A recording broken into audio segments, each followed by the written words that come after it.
الشیطان الرجیم بسم اللہ الرحمن الرحیم وبہ نستعین وہو خیر معین۔ فرماتے ہیں کہ طہارت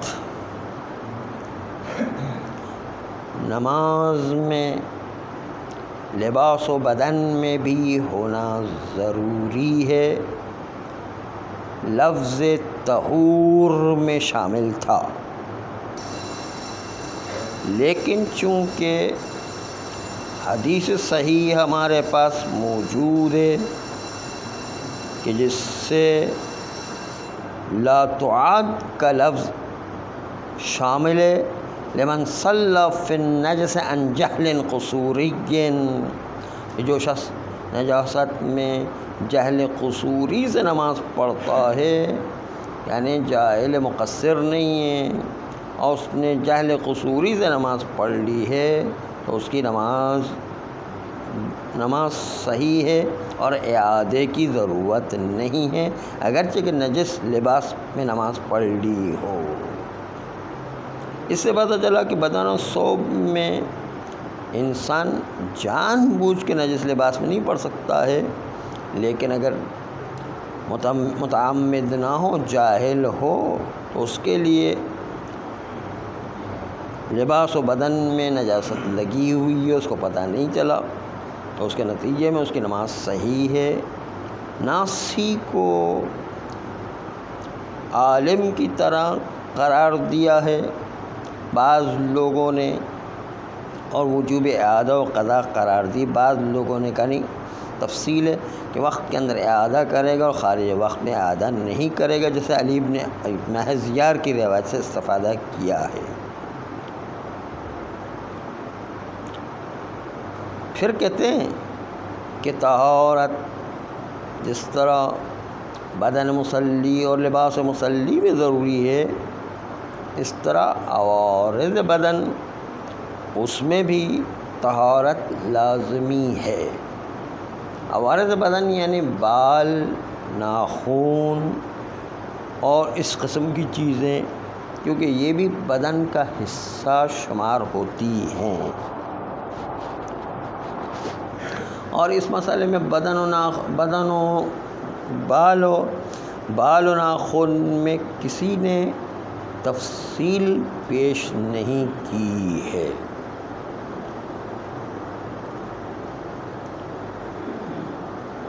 جس تفصیل میں بدن و ناخن کی تفصیل کو توضیح دیتے ہوئے کہا ہو کہ طہارت بدن میں لازمی ہو یا ناخن میں لازمی ہو، بالوں میں لازمی نہ ہو، ایسی کوئی تفصیل پیش نہیں کی ہے،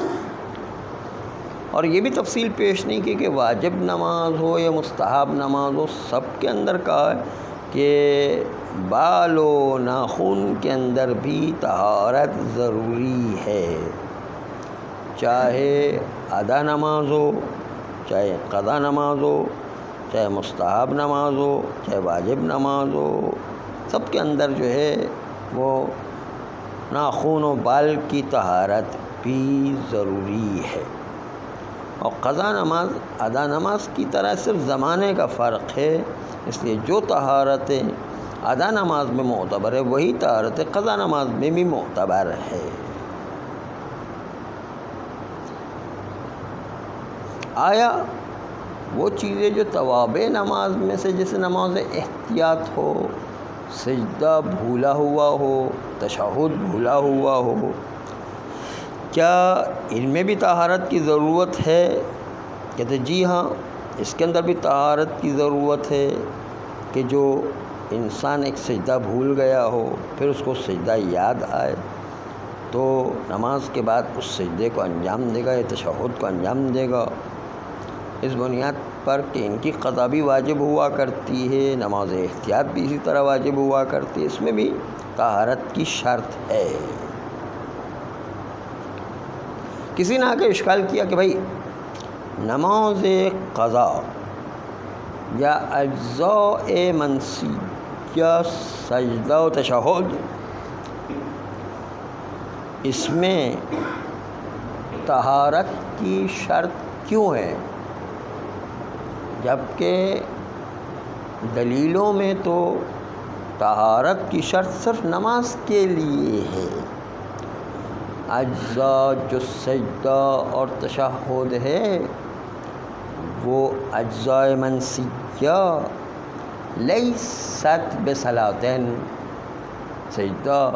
اور تشہد تو نماز نہیں ہے، تو پھر اس کے اندر طہارت کی شرط کیوں ہے؟ کہ طہارت کی شرط تو نماز کے لیے ہوا کرتی ہے۔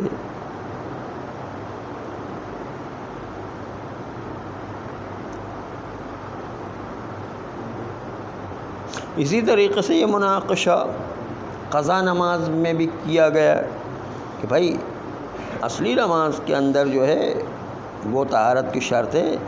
قضا نمازوں کے اندر کیوں جو ہے وہ یا قضا اجزاء میں کیوں شرط ہونا چاہیے، نماز احتیاط میں کیوں شرط ہونا چاہیے جبکہ وہ نماز نہیں کہلاتی ہے؟ تو فرماتے کہ نہیں، قضا اس معنی میں کہ جو اس کا لغوی معنی ہے وہ قضا کا معنی کریں گے، اصطلاحی معنی نہیں کریں گے۔ قضا یعنی جو چیز رہ گئی اس کو انجام دینا، قضا کا مطلب یہ ہے۔ قضا کا مطلب لغوی معنی لیں گے، یعنی اتیان الشیء، جو چیز رہ گئی اس کو انجام دیا جائے۔ بس اس لیے مناقشے کی کوئی جگہ نہیں ہے، جو چیز رہ گئی ہے اس کو انجام دے رہے ہیں، اور وہ بھی نماز کا حصہ ہی ہے، نماز سے جدا نہیں ہے۔ بس قضا عین ادا ہے اور اجزاء عین نماز ہے، دونوں میں کوئی فرق نہیں ہے سوائے زمان کا، یا سوائے یہ کہ دیکھنے کا فرق ہے کہ جز کو بھی کل کی طرح ہی دیکھا جاتا ہے، کیونکہ کل اسی اجزاء سے مکمل ہو رہا ہوتا ہے۔ بس اس لیے اجزاء منسیہ میں بھی، سجدے اور تشہد میں بھی اور نماز احتیاط میں بھی طہارت کی شرط کو مد نظر رکھا گیا ہے۔ اسی طرح نماز احتیاط میں بھی طہارت کو مد نظر رکھا گیا ہے، جس طرح سجدہ سہو میں، جس طرح بھولے ہوئے سجدے میں اور بھولے ہوئے تشہد میں۔ اما طہارت کو سجدہ سہو جو نماز کا حصہ نہیں شمار کیا، صرف تتمہ شمار کیا جاتا ہے،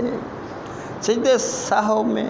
ہمارے پاس کوئی دلیل موجود نہیں کہ طہارت ہونا چاہیے، خصوصاً جب دو سجدہ سہو کو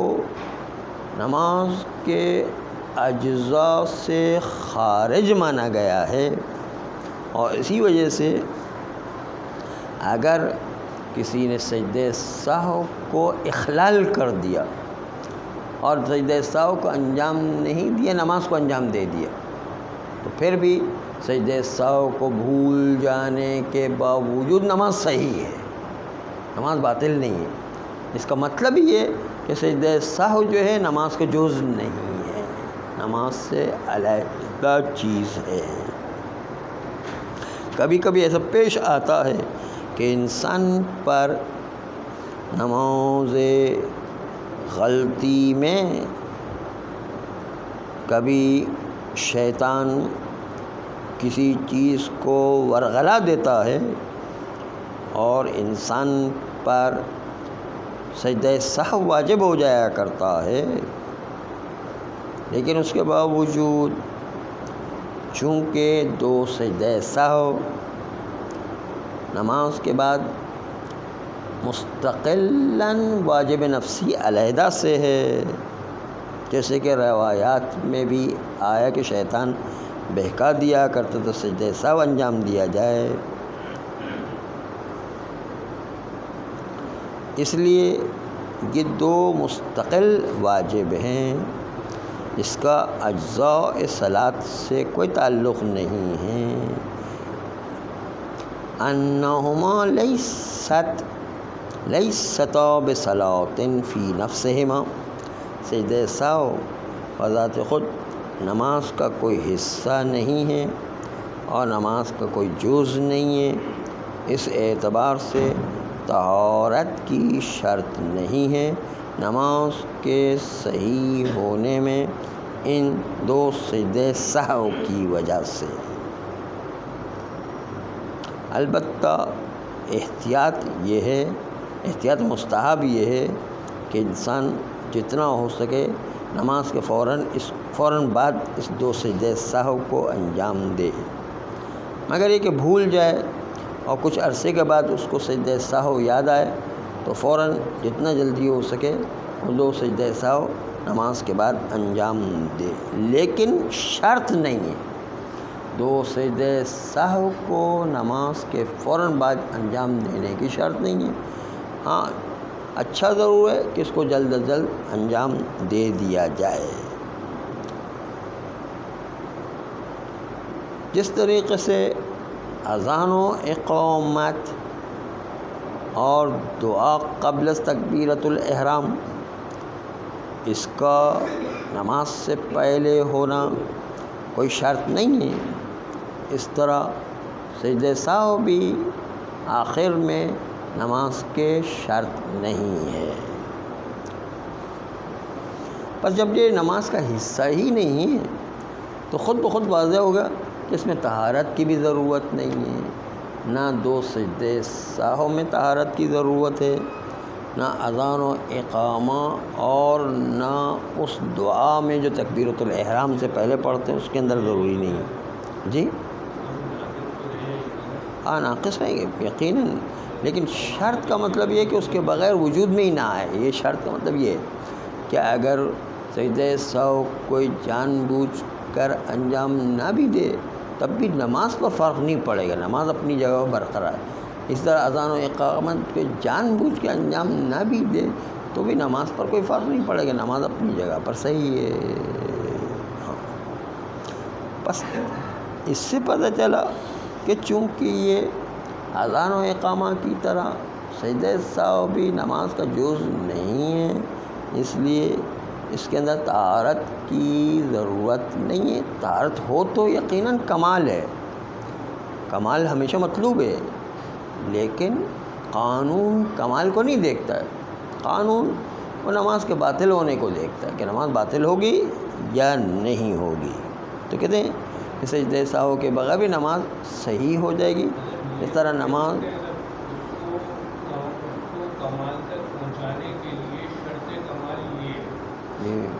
شرط کمال ہے، شرط تتمہ نماز ہے، لیکن نماز پھر بھی جو ہے صحیح ہو جائے گی۔ اس طرح اذان و اقامت سے شرط کمال نماز ہوگی لیکن شرط صحت نماز نہیں ہے۔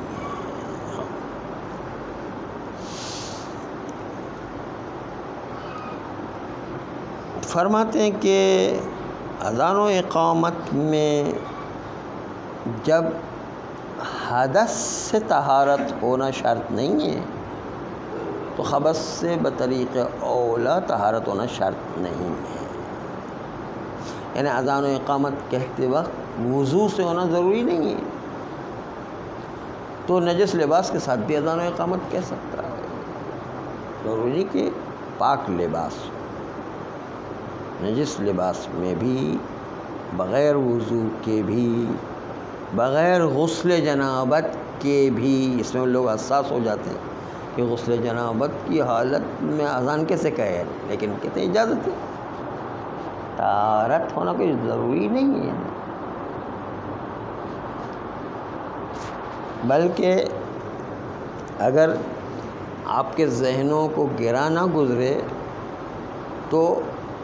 نماز آیات میں بھی چونکہ طہارت کی شرط نہیں ہے، اس لیے نجاست کے عالم میں بھی نماز جنازہ پڑھی جا سکتی ہے، جوتے پہن کر کے بھی نماز پڑھی جا سکتی ہے۔ جس طرح مستحب نماز میں آپ نے دیکھا تھا کہ اس میں کسی چیز کی بھی شرط نہیں ہے، اس میں البتہ طہارت کی شرط ہے لیکن وضو کر کے قبلہ رخ ہونے کی شرط نہیں ہے، بغیر قبلے کے بھی جو ہے گاڑی چلاتے ہوئے بھی نماز پڑھ سکتے ہیں، اسکوٹر چلاتے ہوئے بھی نماز پڑھ سکتے ہیں۔ پہلے کوشش کرے کہ تکبیرۃ الاحرام کے وقت قبلہ ہو۔ بعض مہاراجہ نے تو اس کو بھی ساقط کر دیا، جیسے آغا سیستانی نے اب ابتدائی سے قبلے کو نہیں مانا ہے مستحب نمازوں میں، تو قبلے کے بغیر بھی جو ہے مستحب نمازیں پڑھی جا سکتی ہیں، چلتے چلتے چلتے چلتے بیٹھے بیٹھے تو آسان ہے، سوتے سوتے بیٹھے بیٹھے چلتے چلتے گاڑی چلاتے ہوئے، اسکوٹر چلاتے ہوئے، سائیکل چلاتے ہوئے آپ جو نمازیں مستحب انجام دے سکتے، نماز شب بھی انجام دے سکتے ہیں۔ خالی اشارے سے کرے سجدہ رکوع، تھوڑا سا اشارہ کرے بس، اور کیا دیکھے گا، ایسا نہیں اشارہ جب ایکسیڈنٹ ہونے والا تبھی اشارہ کرے، ایکسیڈنٹ سے بچ کے پھر اپنا اشارہ کرے۔ ہاں قبلے کی بھی ضرورت نہیں، جہاں بھی چلائے نہیں، بیٹھے بیٹھے گاڑی میں، ویسے ہی گاڑی جا رہی ہے، خاص طور پر یورپ میں جو ہے آپ کو اگر اندازہ ہو کہ وہاں پر جو ہے 2-3 گھنٹے کی ڈرائیو ہوتی ہے، ہمیشہ جو ہے کام پر جانے کے لیے بھی، آنے کے لیے بھی، مجالس سننے کے لیے بھی، ہر جگہ 2-3 گھنٹے ڈرائیو ہوتی ہے، تو وہ وقت بہترین وقت ہوتا ہے، انسان اس کے اندر نماز شب یا مستحب نمازیں یا قضا نماز تو خیر نہیں پڑھ سکتا، لیکن مستحب نمازیں پڑھ سکتا ہے۔ طہارت کی ضرورت ہے، وضو کر کے بیٹھے ہیں، طہارت کی ضرورت ہے، لیکن سجدہ سہو میں طہارت کی بھی ضرورت نہیں، اذان و اقامت میں طہارت کی ضرورت ہے، نماز جنازہ میں طہارت کی ضرورت نہیں ہے۔ تو ہوتا یہ کہ جہاں سہولت ملی ہوئی اس سہولت سے فائدہ اٹھاتے ہوئے گاڑی میں بیٹھ کے وضو کر کے گاڑی میں بیٹھ کے جو نماز پڑھا، پھر قبلہ ہونا کوئی ضروری نہیں ہے۔ تو اس طریقے سے جو ہے یہ سہولت اللہ کی طرف سے ملی ہوئی ہے کہ سجدہ سہو میں بھی طہارت کی ضرورت نہیں ہے، نہ طہارت حدث کی ضرورت ہے، نہ طہارت خبث کی ضرورت ہے۔ ہاں ہارن بھی بجائے، کیا ہے ہارن ایک وقت میں 2 کام بھی ہو سکتے، گاڑی بھی چلا رہا ہے، ہارن بھی بجا رہا ہے، نماز بھی پڑھ رہا ہے۔ ہاں تھوڑا ہلے تو کوئی حرج نہیں ہے اس میں، کہ پورے چلنے کی اجازت ہے، گاڑی چلانے کی اجازت، چلتے چلتے بھی پڑھ سکتے ہیں۔ تو ہاں بالکل، ہر سب کچھ جو ہے آسانی ہو گئی ہے، یعنی مستحب نماز پڑھنا تو بہت آسان ہو گیا ہے، نہیں مستحب نماز پڑھنا بہت آسان ہو گیا ہے، نہیں اس وقت ہاں توفیق اللہ سے چاہے، انشاءاللہ دعا کرے، کوشش بھی کرے، دعا بھی کرے۔ کوشش پہلا مرحلہ ہے، پھر دعا کرنا دوسرا مرحلہ ہے۔ یہ غلطی نہ کرے کہ خالی دعا پر تکیہ کرے، اور یہ غلطی بھی نہ کرے کہ خالی اپنے اوپر تکیہ کرے، محنت پر تکیہ کرے، نہیں محنت بھی کرنا ہے، اس کے بعد دعا بھی کرنا ضروری ہے، دونوں طرف ضروری ہے۔ 2 رکن جو مکمل کرے گا تو اللہ کی طرف سے خود بخود توفیقات ہوں گی انشاءاللہ تعالی۔ ہاں ہر امور کے لیے پہلے اپنی کوشش کرنا ہے، اپنی پوری کوشش میں کوئی کوتاہی نہیں کرنا، پھر دوسرا جو ہے وہ دعا کا مرحلہ ہے، دوسرے مرحلے میں دعا کرنا،